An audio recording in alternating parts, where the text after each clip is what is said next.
dib u dhiska dalka, dowladnimada, dhismaha ciidamada, amniga, maaliyadda, arrimaha dibadda, arrimaha gudaha, arrimaha bulshada, meelmarinta sharciyada, kaabayaasha dhaqaalaha iyo dhammaanba qaybaha kale ee dowladda ayaa laga xaqiijiyay guulo wax ku ool ah, iyada oo guulahaasina waaga yihiin kuwo si xawliya u socda. si bulshada Soomaaliyeed u helaan adeegyada nolosha, waxaa lagama maarmaan ah in la dhiso hay'adaha dowladda ee laga rabo fulinta shaqada ay u baahan yihiin dadweynuhu. si yoolkaasi loo gaarana, waxaa biyo kama dhibcaan noqotay in la dhiso hay'adaha dowladda. isbeddelka socda ee amniga dalka. amnigu waa laf-dhabarta jiritaanka dalka iyo dadka. la'aantii suurtagal ma ahan in la noqdo dowlad.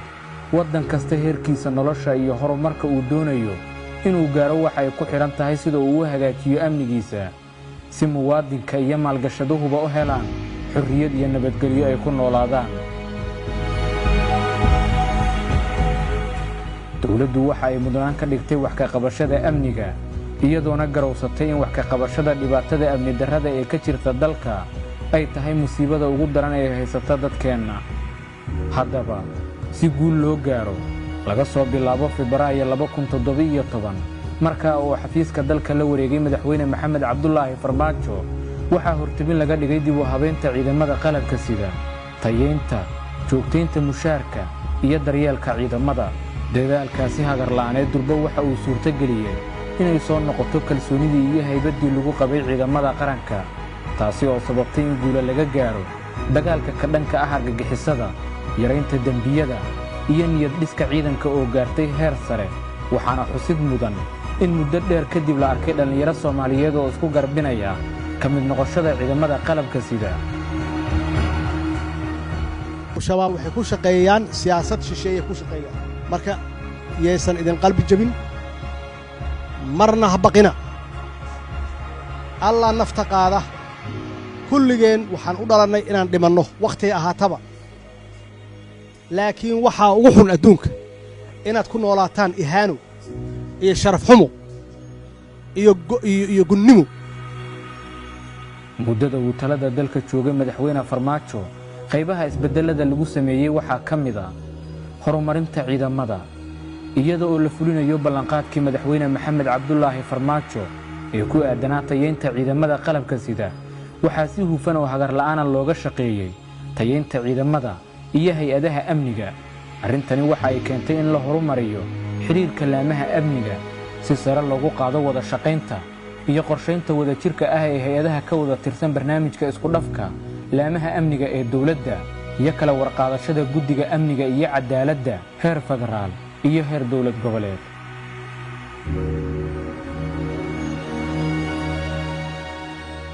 dejinta iyo hirgelinta qorshaha amniga qaranka.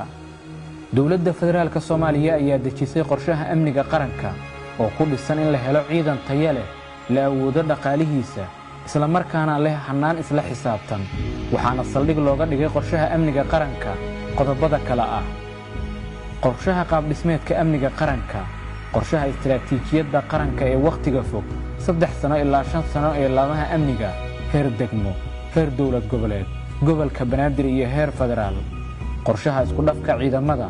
qorshaha iyo fulinta howlaha la xiriira arrimaha xasilinta ee qorshaha kala guurka, qorshe howleedka xasilinta ee heer dowlad goboleed iyo gobolka Banaadir, iyada oo laga tix raacayo istiraatiijiyadda xasilinta guud ee dalka. dib u habeynta iyo diiwaangelinta ciidamada. diiwaangelinta iyo dib u dhiska ciidamada qalabka sida, gaar ahaanna ciidanka xoogga dalka, waa guulihii ugu weynaa ee la gaaray muddo xileedka madaxweyne Maxamed Cabdullaahi Farmaajo. waxaana xusid mudan diiwaangelinta ciidamada xoogga dalka, hirgelinta 5 habraac ee ugu muhiimsan ciidanka xoogga dalka ee golaha wasiiradu ansixiyeen oo kala ah maamulka, maaliyadda, ciidanka, gaadiidka, saadka, hubka iyo rasaasta. runtii waxaad gaarteen guulo runtii taariikhi ah ayaa gaarteen, waana meesha ay ka bilaabanayso dowladnimadeenna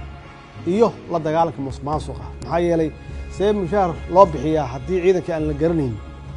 marka haddee in bac lagu qaado oo sidii la rabo loo bixiyo, annagu runtii muddaan ku soo jirnay oo waa u dul qaadannay runtii, oo weliba aan ku guulaysay inaan mushaaraadkii aan si joogto u bixin annagoo og inay khaldan tahay haddana waa ku mahadsan yihiin saraakiishii nagala qayb gashay iyo askartiiba inay oggolaadaan in la maro sida saxa ah oo askariga dhabta ah iyo meesha u joogo iyo garaadihiisa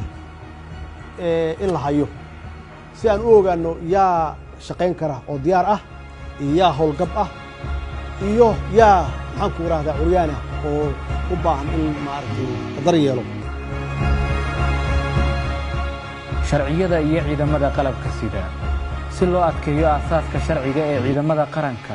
loogana dhigo kuwa sharciga ku dhisan una hoggaansan waxaa la meel mariyey sharciyada iyo xeerarka kale ah xeerka afduubka iyo burcadbadeedka sharciga ilaalinta sirta qaranka dib u eegista sharciga xaqsiinta ciidamada qalabka sida dib u dhiska xarumaha hay-adaha amniga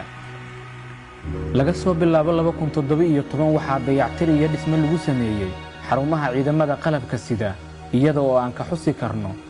dhismaha xarunta booliiska iyo ilaalada xeebaha dayactirka iyo dhismaha xarunta booliiska heer federaal iyo xarumaha booliiska heer dowlad goboleed iyo gobolka banaadir dhisidda xarunta ciidanka kumaandooska danab ee heer qaran ee shanta qayb ee ciidanka xoogga dalka sida ku xusan heshiiska qaabdhismeedka amniga qaranka dib u dhiska iyo qalabaynta ballaaran ee lagu sameeyey xarunta dhexe ee nabad sugidda iyo sirdoonka qaranka iyo dib u dhiska iyo qalabaynta wasaaradda difaaca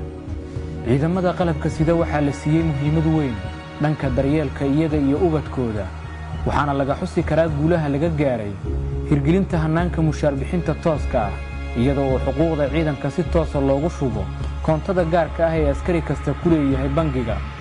halka hannaankii hore ee xuquuqsiinta ciidanku uu ahaa mid ay ragaadiyeen musuqmaasuq iyo duudsi waxaa dib loo howlgeliyey xarunta agoonta booliiska Soomaaliya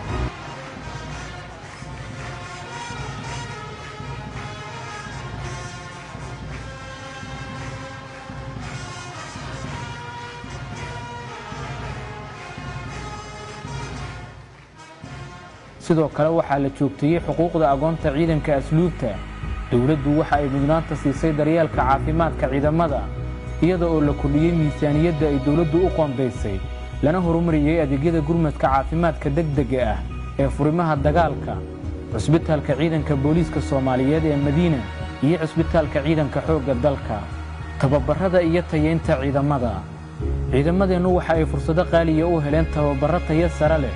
iyaga oo dalka gudihiisa iyo dibaddiisa si siman loogu carbiyey xoogga dalka booliiska asluubta nabad sugidda iyo sirdoonka qaranka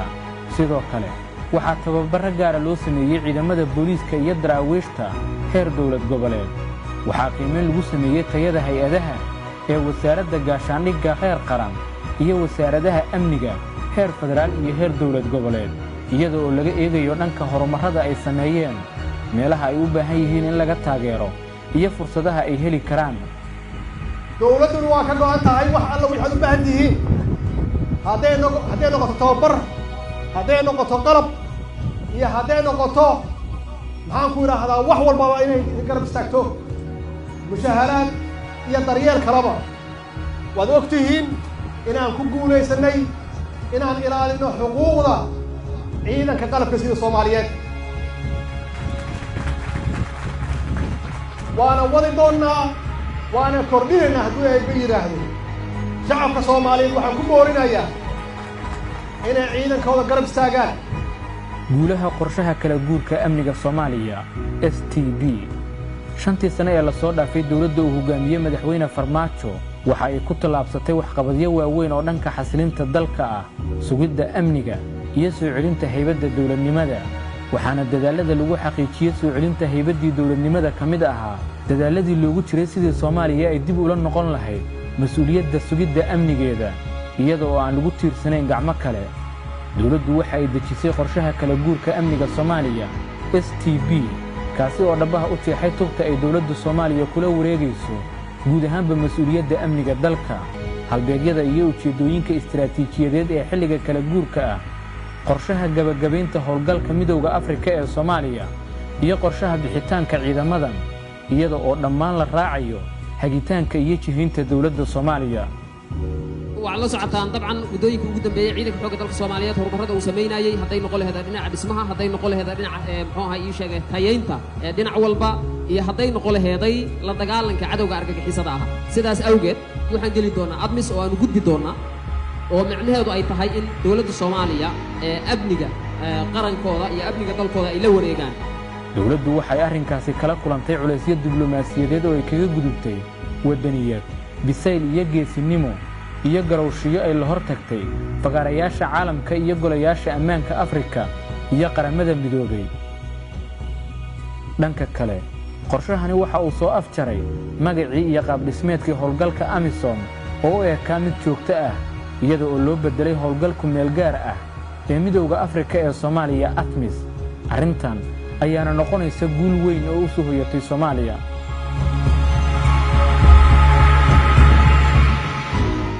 dhammaanba guulaha la xaqiijiyay ee dib u dhiska ciidamada qaranka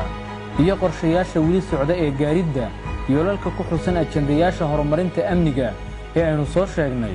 waa kuwa u baahan joogtayn iyo dhammaystir waxaana fudud in si sahlan ay meesha uga baxaan tacabkii dawladda iyo shacabka Soomaaliyeed u galiyeen soo gaaridda halka maanta aan joogno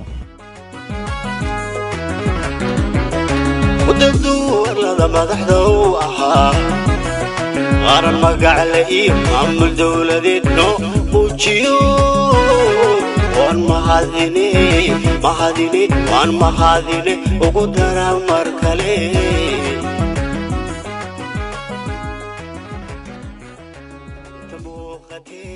muuqatee madaxweyne rabaa oo mudan yahay ugu dara mar kale